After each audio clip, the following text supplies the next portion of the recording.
Okay, Miss Kelly, how you doing today? Yes, I'm still here. Yes, I'm here. Yes, sir. And before we start today, I just always have to say my calls are recorded for quality and training purposes. Okay. Yes, ma'am. All right. I'll also have you verify your Medicare file before we start too. So your full name, please. My full name is Preston. My last name is Schofield. All right. And either your Medicare number or the last four digits of your Social Security number. Last four of my social is 8286. Your date of birth and address. 11/13/1957. And your address. My address is 4350 Kids Grove Road, Henrico, Virginia 23231. Perfect. Thank you so much for verifying your Medicare account for me. And last time we talked to one another at the beginning of this month, I had submitted a report that goes to our contractors that process the claims to kind of check the status of your claim. Yes, ma'am. And what I found this morning when I took a look at your record, I did see that the contractor did respond by sending you a letter in the mail. When? And this time, it looks like, let me open it up here in front of me because Okay. this time I can actually see the letter. Okay. Last time I couldn't see anything, but this letter is dated April the 10th. So, if it was just created on April the 10th, maybe it's still on its way in the mail, but you should get it any day now. Yeah, I don't have it. It's actually two letters. I'm sorry. Okay.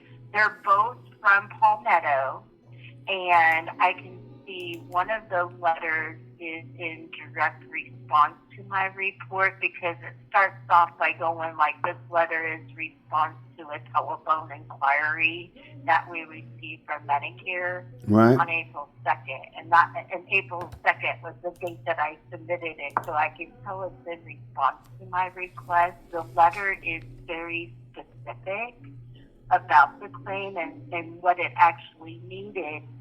Now, it says on one of the bullet points, one of the problems with the form is I guess you included a photocopy of the Medicare card when you filled out that claim form. Okay. And it says that unfortunately they're not able to accept the photocopy in place of filling out that that Medicare number field on the claim form. So it's like they can't take it off the card and put it on the claim form. You have to physically write it on the claim form, your Medicare number. I physically wrote it. Kind of picky, but No, ma'am, I wrote it on the form, ma'am. I just sent that to show that I had the card. I did what the form said, ma'am. Okay. As a former government employee, I knew exactly what they asked for, and I did exactly what they asked for.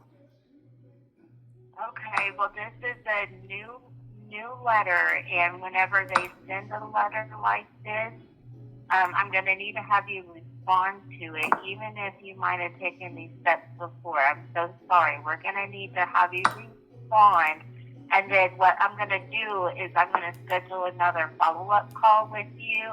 I'll have to give a little bit of time, but once they process that claim form, and they enter it into the system officially, that's when I should be able to see the claim and its decision. So I'm going to be staying with you until we can actually see this claim in my system. So once we see the actual claim, at that point in time, if Medicare denied anything, we can talk about appeals, or hopefully it won't be denied. Hopefully we go through all this and get you some payment. But because of this recent letter, that's the kind of actions that I need you to take. And then once we submit it all up, if we keep on running into problems, there might be a point where I can send it up to a Medicare ombudsman, but the ombudsman is going to want you to follow this letter first.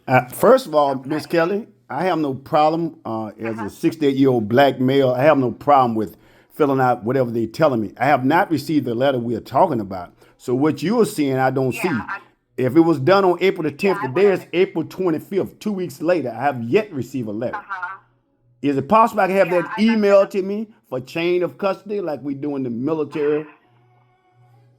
Well, we don't communicate by email here due to Privacy Act. So what I can do for you is I'm going to follow up with you. Let me check basis with you probably next week. And if you haven't received it, I'll talk to, I'm pretty sure that I might be able to somehow get my system to mail it out, or I can maybe copy and paste it in a new letter that I can mail out to you. So I can maybe do that, but let's give it just a touch more time. And so let me pull up my calendar here to see what I have available. Let's touch bases next Friday. Next Friday. And if you don't have it, and if you don't have it by then, in the meantime, I'm going to be talking to my supervisor to see if I can somehow mail it out to you if you don't get it by next Friday. Yeah, that might be the best thing. To my supervisor in the meantime on what I can do to get you the letter to you. Yes, ma'am. That might be the best thing because, like I say, I don't have the letter, and it's 2 weeks. If they did it on the 10th, today is the 25th. That's 2 weeks and 1 day. Yeah. Exactly. You would think you would have gotten it by now. I'm kind of concerned about that too. So in the meantime, I'll speak with my supervisor because this time I can actually see both of these letters. So the fact that I can see them now, I might be able to figure out a way to mail them out if I need to. I would appreciate it very much because, like I say, I don't have the letters 2 weeks later. Yeah. So that go to show you that. And we know there's a problem with the mail about them not doing it. That's why I asked them to give me stuff, if possible, by email, so that way we have no problem. I wish we could. Right? I wish we could. It would be so much faster on communication for sure. But unfortunately, we just don't have that technology. Oh, it's no problem. All right. But so I'm going to, what time can I call you back at this same time next Friday? You can call me back at any time, ma'am. All right. Well, I'll have you set on my calendar. And let's see here. You're there with me. Okay, no problem. In Virginia. So it should be like 11 o'clock your time. I have a question for you as well, Miss Kelly. Yes, sir. Go right ahead. As a law student, legally trained, they're saying that they sent me the letter, right? And there's no way I can prove, whether I got the letter or not. So the best thing for me to do is, how could I prove that I didn't get the letter? Or I can prove they gave me the letter. And number two, the paper they say I fill out, did you get a copy of it to see that I didn't put my claim number on the form? That's what I don't have access to see. I don't have access to see your actual 1490S. Yeah, well, I actually did put it on the claim. So, the number they're talking about, and I sent a copy of the card just so they wouldn't have a problem who I was. Oh, goodness. Yeah, I did what I was supposed to do. I don't know what else I can do. Like I say, if they're looking for anything small to try to keep me from saying that I'm right when I know I've done it 2 times correctly, I have a copy of what I sent to them. My number is on the claim form. The first time they gave me 3 things saying that, I didn't put down the initial date. I didn't put down the ending date, which is all of it is on the paperwork. Well, right. So what I'm doing, let me kind of explain a little bit on why we're going through these processes here, because, that letter did have some other bullet points on it too. Okay. It talked about the need of modifiers. It talked about the need of a start date. It was specific. Right. I mean, I will say their response to my complaint, you were assigned the individual with Palmetto, and they did a separate letter to go into very good detail about the second letter that they're sending. So I think they normally send out the standard letter, okay? But they sent out a separate letter to explain the other one. So I was happy to see what I was reading, and I think you're going to like the new letter that you're getting because it does go into some specifics. But once you respond, and I'm going to be staying with you, if we're going to, if we do run into problems, definitely take, I'm so happy to hear that you take a copy of everything that you send. Because if after I'm helping you and I'm telling you to do these things and you're doing it, and if we still have problems, we're going to show that abundance every step that we've taken to try to resolve this issue. And this is just gathering up more proof to that abundance of the issues that we're having with this contractor. Yes, So ma'am. it's good to kind of have all this proof, but I can't. Before we submit it up to that higher level, we really have to do our due diligence on, trying to get this just as perfect as we can. And then if we still have issues, I'll be more than happy to get that ombudsman involved for you. So I just hope that gives you a little bit of reassurance that we're going to get this resolved and we're going to be staying with you. Oh, it's Okay. no problem. Yeah, but I've done what I'm supposed to do. It's on everything you're telling me. I already Oh yeah, done. I I've agree. done all that. Yeah, I So agree. if I haven't Yeah. done that, I'm the last person to say that. Hey, they didn't make the mistake, which they did. I've done what I'm supposed to do according to the letter. I have 2 degrees from college. I run my own business. Yeah. I think I'm able to do what they're saying on the letter.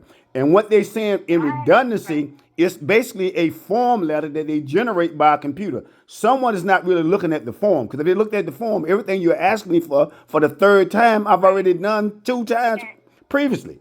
and I agree. And I agree. They did send out, on April 10th, they did send out that generated letter that I think the system does. But this time they sent a separate letter that goes into more details.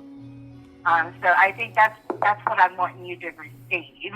So that way you can read that. You can go back and take a look. I mean, this way we're following. We're communicating with the contractor the best we can. I appreciate it, Miss But Kelly, but the again, contractor is there's no not doing what they're problem. supposed to be doing. This is like a waste of time. I hear I've you. been doing this since I June hear of you. 2024. I think the ombudsman Yeah. need to look into it. Look at my form. I fill out exactly like it was Mm-hmm. supposed to be done. Attach a copy of the Uh, billing statement showing the beginning date, the end date, which is the sure. same information on the form. Sure. And we're going to provide that ombudsman proof if we have to after this final attempt. So I got a Because question. How long the are we reason looking why at? the reason why I say that, just bear with me. The reason why I say that is because we've never escalated here at 1-800 Medicare. We've never escalated a complaint to the contractor for you previously. And this letter dated April the 10th is in response to that complaint. And that's what I want to show the ombudsman. I want to show the ombudsman that, hey, here at Medicare, we took the steps to make the complaint. We took the steps to do that report, and our caller followed that letter, and hey, we're still having issues. So by me submitting that complaint is giving the ombudsman even more proof of the contractor issue. So I'm taking these steps to kind of help your case and to show that ombudsman more, what the true, what these issues are. I So understand. he has that ombudsman has that full picture of all the issues, even through the complaint or that report. I guess I shouldn't say it's a complaint. It's basically a report that we just send to the computer, to the contractor, because that's how we communicate with them, that, hey, this caller is checking the status of his claim. So this way, because if we hadn't taken that step, the ombudsman would have told us to take that step. So I'm trying to do all those steps before and to show the ombudsman, hey, we've already, taken all these steps that are appropriate, and this is why we need your assistance. Okay? Yes, ma'am. All right. Well, I know it's so much to have to go through. It's so frustrating. I completely understand. But I look forward to speaking with you next Friday at 11. And you just let me know if you've gotten that letter. And I'm going to talk to my supervisor in the meantime on how we can send this information to you just in case you don't get it next week. I appreciate it very Okay? much. All right. I think we got a plan in place. Any other concerns before I let you go? No, ma'am. I'm just gonna keep it in prayer because, like I say, I've done everything I'm supposed to do, and Oh, yes. I mean, I have no That's problem by yes, reading sir. and deciphering what's going on. It's just the point that I don't think they did their job. They keep doing some redundancy, like a Mm-hmm. form letter, instead of actually looking at what I'm submitting, which is what they're asking for. Yeah, yeah. Okay. Well, I look forward to speaking with you soon, and you have a great rest of your day, You okay? do the same, ma'am. I look next Friday, 11 o'clock. Yes, sir. All right, thank you, Miss. All All right. right, thank you, Bye. Miss Kelly. You're welcome. Bye. All right, bye.